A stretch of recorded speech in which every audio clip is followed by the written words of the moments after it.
the end of Royal Air Moroc, story that I never thought I'd live to tell. And a standalone video would be Ashley reviews Casablanca Airport and Royal Air Moroc. So I wake up in Casablanca. First of all, I didn't get to like notice much of it, like pulling up basically, and I'm 99.9% sure it was the Sofitel in Casablanca. And it just looked so dusty.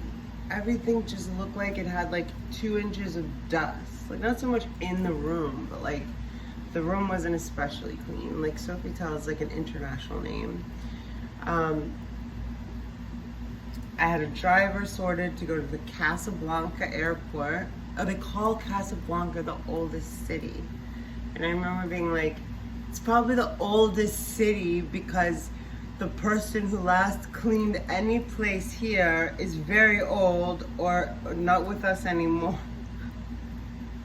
And so I had this guy that, like, Moroccans are, I mean, I've met a lot of people from Morocco, okay? But you're straight up like Casablanca resident, like the guy who drove me to the airport. I was like, the whole time, I was like, this could go either way. Like, we could take a right in alley. He just didn't speak much, and he was like on the phone with his friend, and he was like speaking in Arabic, like,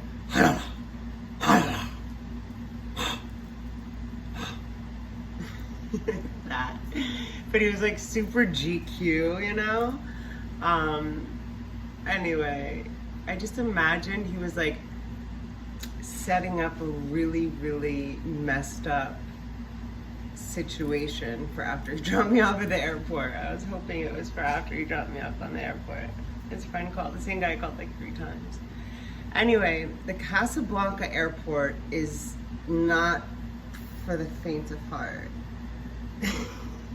There's no English there. Well, in 2014 there was no English there. It's Arabic and French. And maybe a little Swahili. There's like African, like a dialect that I don't know. Few things about the Casablanca airport. So I get dropped off and it's like 6 a.m. or something because my flight's at like 7, some early ass time. And there's not a lot of white people. There's like light-skinned people, but not many people speak English. And I had a ticket, coach, Royal Air Moroc. It was seat like 27, whatever the middle is, E, D, B. And I couldn't figure out anything. And like the airport seemed to be, and I was like pretty sure the guy that was dropping me off knew where I was going, but it wasn't like in, you know, like in LA or like Delta or whatever, like pull up to here. Like I'm like Royal Air Moroc, da da da da da. Like I'm like, I don't, if you can help me, like drop me off anywhere. The guy's like, Casablanca, the airport. I'm like, great, Royal Air Moroc Airport. Yes. I always want to see the good in people, man. I always want to think people are like looking out for me.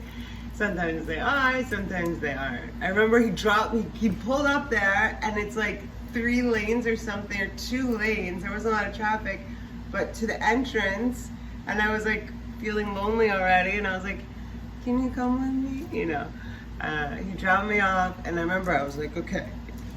And I walked in and no English, and I was like, there were so many lines, it was so much chaos. The first thing I appreciated in this airport was something that, especially, like, it's really nuts. There's something like 70% of the people in the United States don't have passports, which means like 70% of the people in the United States, maybe it's higher, have not left the United States. So there's so many things you're grateful for when you go a lot of places, but for example, like respect of lines and space. in Morocco is not here. You don't have it. So first I can't even figure out like where, I see Royal Air Moroc, but then it stops and there's like one like long ass line and I'm just like, there's no way. And so I go to the first class thing and totally just pretended that I thought I had a first class ticket, but I was hoping somebody there would speak English. Anyway, they were nice enough to me and I see a cat walking back in the luggage. This is not someone's cat, it's like a cat that lives at the airport. And I was like looking at the cat and the man's like, sir? And I was like, so, wait, which way is that? He's like, you have to go da da da da da, like broken English. And then and then a bus. I was like, oh fuck.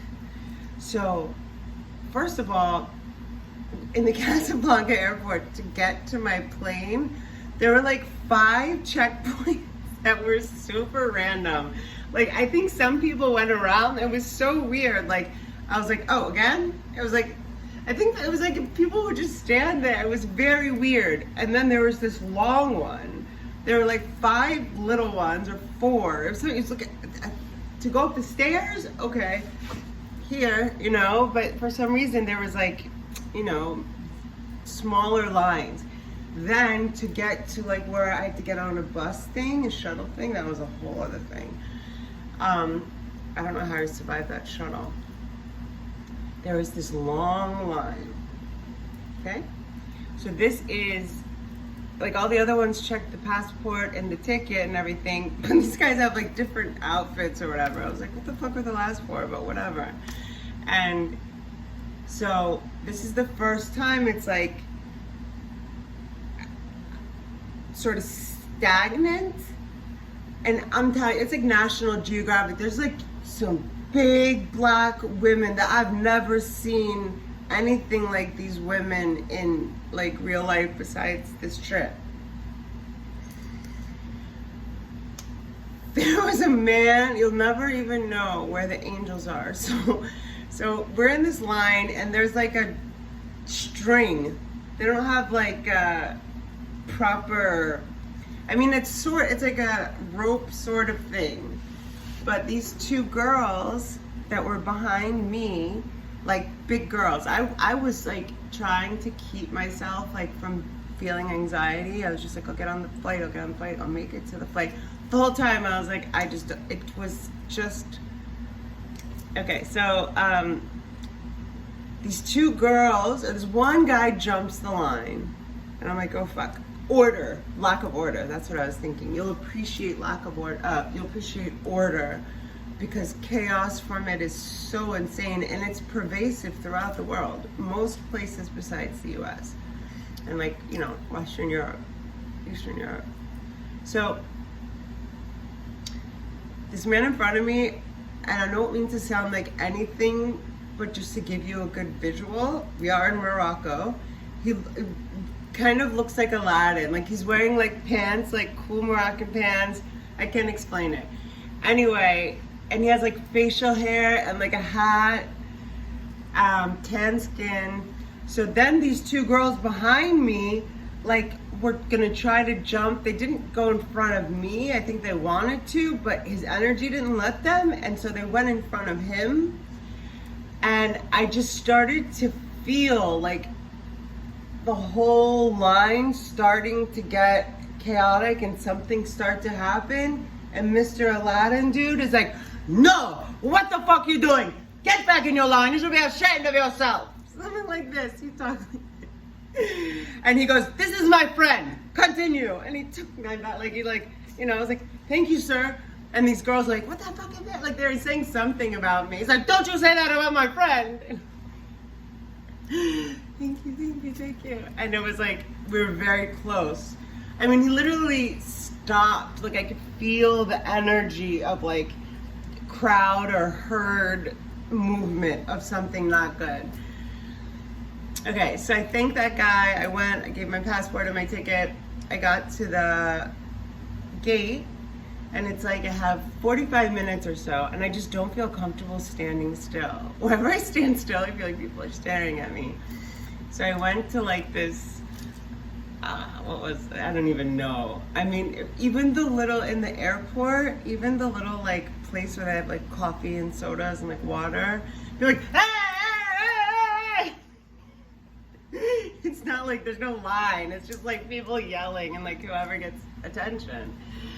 And so finally, and I see this like woman, I swear, she looks like she's got like a ring in her nose and maybe somewhere else, and she's like making a journey, I don't know where, but she's like she looks straight out of a National Geographic, like orange and red tribal gear, like dress, but her energy is like, I mean, she was literally next to me in the thing, and I was like, no, I'm just gonna wait. Like, they'll have something on the plane. Yeah. Anyway, we're boarding this, so then, they have to get on this shuttle. And that woman was on my shuttle. She had the energy of like a warrior man, is what I was gonna say. I don't want to fuck with her. And her boob kept coming out of her. It was like a, like a robe, like a traditional sort of thing, but her boob just kept coming out, and she didn't give a fuck. She ended up being a few seats in front of me. This plane took off with the things down and people standing and stuff. So we get to the thing and we have to board a shuttle to the plane. They pack us in like, forget sardines. Sardines are in a luxurious spatial situation compared to our ride. And it was like maybe 2 minutes. Everyone was like this, little me of course, and the temperature starts to rise. Like on the trip to the plane, I can feel it getting hot, and I can also, I'm just like, I'm like in constant like trying to dodge any threat, I guess. And I started to see people's faces change, like them getting more uncomfortable and like antsy, and I was feeling the energy of the whole thing. Again, I'm like the only person that speaks English, I'm pretty sure, you know? Not that like I'm scared of that, I'm just like, whatever. It's just a weird situation to be in, you know, when you're by yourself and like could be a possibly calamitous situation. We pull up to the plane that's not ready. We're in heat. I'm telling you, African heat is no joke. Let's not forget, Morocco is in Africa. And they don't open the doors to this thing. And I'm like, no, it's not ready, we're still cleaning. And we're in the middle of the tarmac, like the sun beating down. This thing is it's starting to like bake. It's starting to be like a hot box of like, you know, angry, like people that don't have, they don't come from a place where, you know, order or manners are taught or valuable or represented or not represented, respected, whatever. I'm telling you, it was like people started to, and then they opened the door, someone tried to open the door and they shut the door, people started to bang on the like windows of the thing, and I was even feeling like, I mean, I can see how it happens when people get caught in a place and they just like kill each other trying to get out, like, and then finally we get on the plane and I'm just like, okay, everyone's like falls out of this thing, and we're lining up to get on, and I'm like, okay, I'm on the plane. It's like 27, that was at the back of the plane. I went to go to the bathroom after I found my seat, and there was like, not stewardesses, just like regular people sitting in the back, like hanging out with the stewardesses, but like sitting on like a cooler. They were there the whole plane ride, by the way. It's like an 8-hour flight. It's hilarious because it's funny how God works. The only person that spoke English since the night before, when I was basically 4 hours in the restaurant of the place, that spoke English, this girl from New Jersey sits down next to me, and her fiance is a pilot, and I was like, and he was staying at the Sofitel. I was like, no way. So we talked, and I remember being like, is any of this normal to you? She's like, no, oh, fuck no, this is not normal. Like, I'm not sure we're gonna make it. I was like, oh, okay, because girl, I wasn't even sure. They're taking, the plane's taking off, and that woman, the African tribes woman, is like putting, like whatever, the upper cabin doesn't close. So she's just holding it closed and her boob's just hanging out. It was like long boob, you know, like, anyway, I was like, and he's speaking, he says no English on the thing. It's Moroccan, it says French and Arabic. And I was like, what did you just say? Wait, are they gonna close the things? Totally took off, and then not only that, like two of the other things were like banging, like they were loose, and I was like, oh jeez. It was so funny. Anyway, it was the longest flight ever. People just walked around the whole time talking. I think a couple times I asked him to sit down. And then, yeah, so that was that. I definitely had to finish that story. And, yeah, just cracking up. All right, bye.